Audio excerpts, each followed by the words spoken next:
प्रिय विद्यार्थियों, आप सभी का अपने YouTube चैनल पर स्वागत है। 23 जनवरी 2022 को यूपी टेट की परीक्षा का आयोजन हुआ। उसमें सामान्य हिंदी से जो प्रश्न पूछे गए हैं उसको यहाँ पर कवर करते हैं। आप इनको एक बार देखेंगे। आप किसी भी परीक्षा की तैयारी कर रहे हो, अगर इसमें हिंदी पूछी जाती हो तो आपके लिए ये वीडियो उपयुक्त होगा। ठीक है। यूपी टेट 1 का मतलब ये है जो प्राइमरी के लिए यूपी टेट का आयोजन हुआ। बात करते हैं। सबसे पहले प्रश्न था कि निम्न में से किस शब्द की वर्तनी सही है, तो अनुग्रहित लिखा था। तो इस तरह से जो अनुग्रहित आप देख पा रहे होंगे यही शुद्धतम रूप है किसका, अनुग्रहित का। इसके बाद पैतृक लिखा था, तो पैतृक का भी सही रूप ये लिखा हुआ है। उसमें 4 गलत उत्तर आपको 3 गलत उत्तर दिखेंगे और एक ये सही उत्तर भी आपको वहाँ पर दिखेगा। इसके बाद अगला प्रश्न था सा जो लिखा हुआ है तो ध्वनि का उच्चारण स्थान क्या है, तो जो सा का उच्चारण स्थान है वो है तालु। सा बोलते हैं इसको, तालु हो गया। इसके बाद अत्यंत में उपसर्ग पूछा गया कि अत्यंत शब्द में कौन सा उपसर्ग होगा, तो अति उपसर्ग होगा। इसके बाद पूछा गया उपत्यका का अर्थ क्या है। उपत्यका का अर्थ क्या है, पर्वत के पास की भूमि उपत्यका का अर्थ होता है। अगला प्रश्न था हिंदी भाषा का प्रयोग लिखने एवं बोलने में किस देश में किया जाता है। किस देश में हिंदी भाषा का प्रयोग लिखने एवं बोलने में किया जाता है, सही उत्तर होगा मॉरिशस। अगला प्रश्न सूरसागर की भाषा कौन सी है, तो सूरसागर की जो भाषा है वो है ब्रज। सूरसागर किस भाषा की है, तो ब्रज भाषा की है। हिंदी भाषा में कितनी बोलियां हैं, प्रश्न पूछा गया हिंदी भाषा में बोलियां कितनी है, तो इसका सही उत्तर होगा 18। वीरों का कैसा हो बसंत, इस कविता के जो रचनाकार हैं कौन है, इसका उत्तर होगा सुभद्रा कुमारी चौहान। सुभद्रा कुमारी चौहान।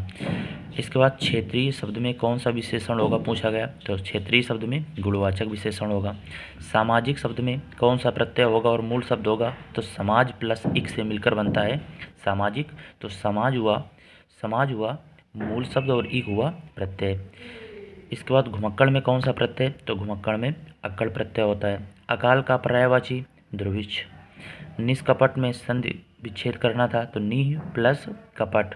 इसके बाद जिसकी पूर्व से कोई आशा न हो, इसके लिए एक शब्द क्या होगा, अप्रत्याशित।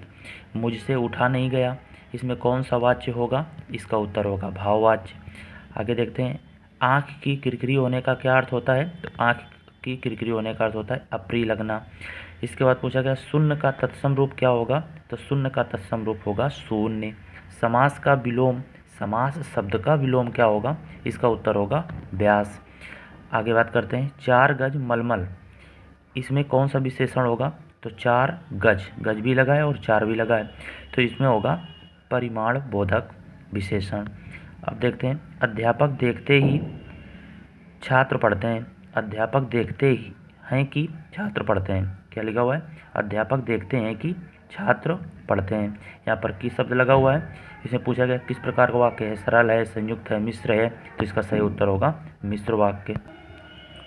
गौतम बुद्ध को कितनी वर्ष की उम्र में ज्ञान प्राप्त हुआ, पैसे से प्रश्न था लेकिन आप इसको याद भी कर सकते हैं। गौतम बुद्ध को 35 वर्ष की उम्र में ज्ञान प्राप्त हुआ था।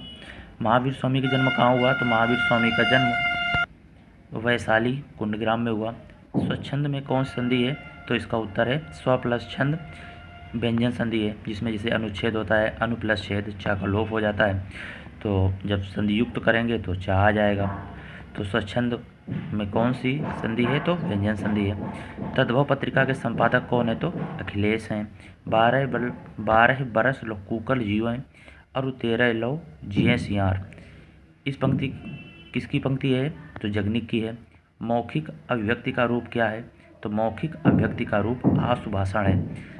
धन्यवाद।